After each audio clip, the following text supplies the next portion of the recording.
Now that Microsoft and Sony have unveiled the Xbox One and the PS4 respectively, it's important to know which is the better all-around gaming console. Supporters on both sides are claiming victory on the internet, but here at CTN, we think that one of those two consoles has a clear edge as of now. So this comparison video will go through just about everything we know about the console so far. Obviously, neither console is actually released yet, so we're looking basically at what we've been told and, news that has come out about both consoles.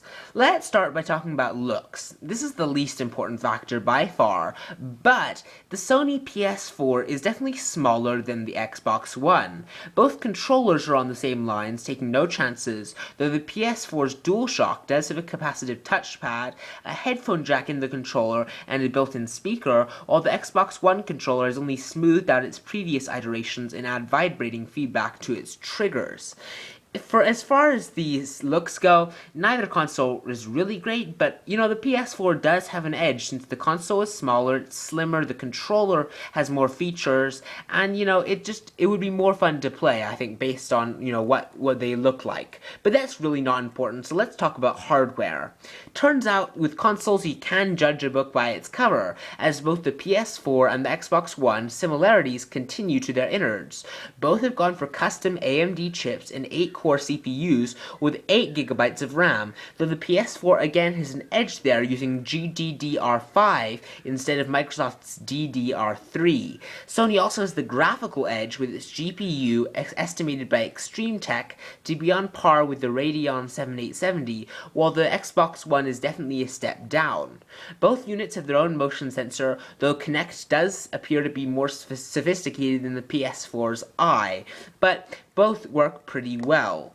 In terms of peripheries that didn't get seen at E3, it's, 6 one way, half a dozen the other. Developers are going both ways. Some are making for Xbox, some are making them for PS4, some are doing both. It's not clear who's winning in terms of accessories.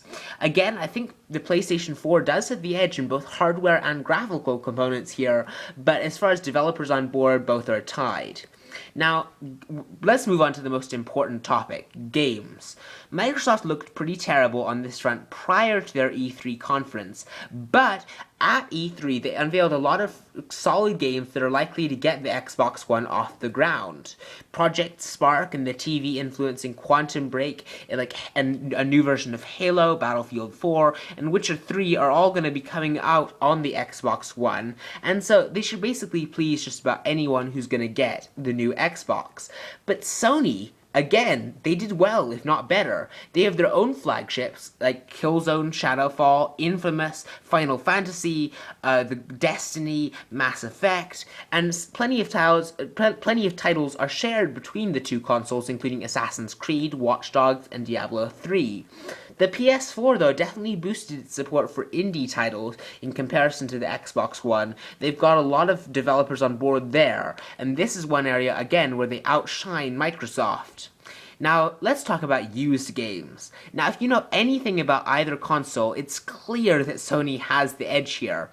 Microsoft has implemented this really confusing, this really, exacting strategy where they track exactly which games you're playing on which console, and you need an always-on connection to verify that you're not borrowing a friend's game.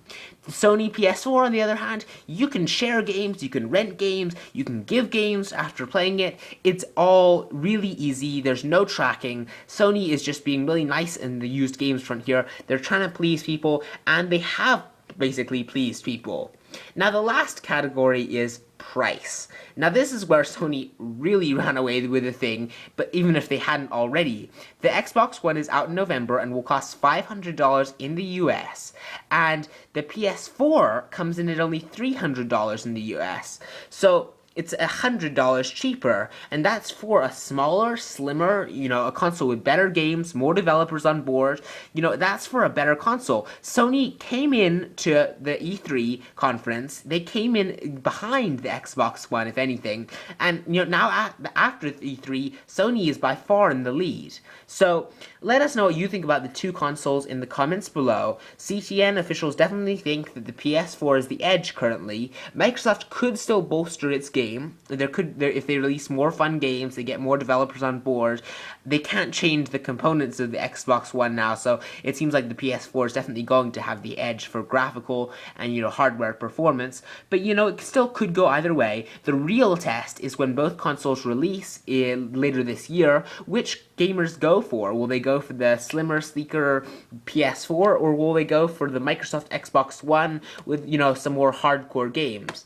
It's really in the hands of the people, and we're about to find out later this year. So thanks for watching this CTN video, and see you next time.